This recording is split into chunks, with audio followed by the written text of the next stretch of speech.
I have about 8 tattoos and a sleeve, so I don't really count how many are on the sleeve because it's just too hard. So this one was for a school project. Please tell me you got an A since you got a tattoo. Yo, I did. I got an A. My artist is up in Ohio, so it's really cool, but I have a lioness representing creation. But man decided to sin against God, and so he sent his son, the Messiah, Yeshua, so I have that in Hebrew. Jesus died for us, so I have the 3 nails depicting his death, and his blood now covers us. You know, the lily means resurrection, so Jesus rose again, and he sent his Holy Spirit to dwell with us. So it's depicted by the doves. This is armor, so in Revelation 19, Jesus is coming back to reclaim his kingdom. And so while we wait, don't forget in the darkness what is to be true in the light. And we're breaking chains along the way. My first one was Yeshua. It was Messiah. It was, I got it because I thought it was gonna help me stop cutting. I thought it was gonna release a lot of pain. I thought it was gonna really help with that.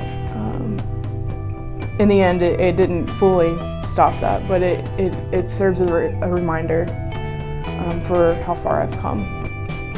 My tattoos are more than just art pieces. They're my life depicted on my arm and the way that Jesus interacts with me, because I only have tattoos about him.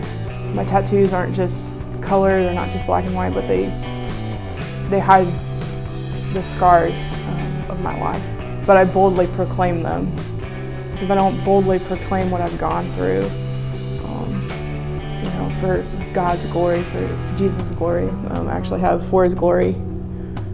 That's what I do in my life, and so I use them as my testimony.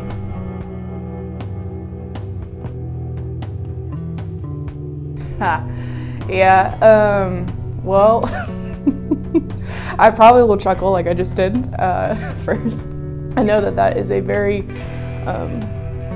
big thing. Like, I mean, people ask me, did you get those before you became a Christian? And so they're really trying to dig at like what that means. And when somebody asks me that, I say, you know, you're right, my body is a temple and I'm gonna decorate it. And I would say where they're getting it from is from Leviticus, and they're saying, you know, don't mark yourselves. Well, that was for people who were being associated with cults outside of the nation of Israel. And so it doesn't necessarily say like, don't do it just because of, you know, reason. That was the reason, is so that people would not go to other gods. You know, there's tons of different things in the Old Testament that are great for us and good to learn from, but they're not necessarily binding for us today. I would say you're missing out on life. I'd say you're missing out on people's stories. You're missing the point that it's not just for me, but it's for everyone else. I get to share the gospel.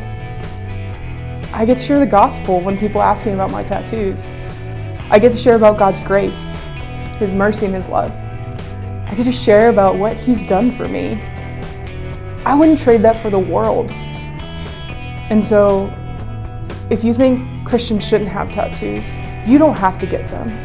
But know that the person you're talking to has a story, and they are loved by the creator of the world.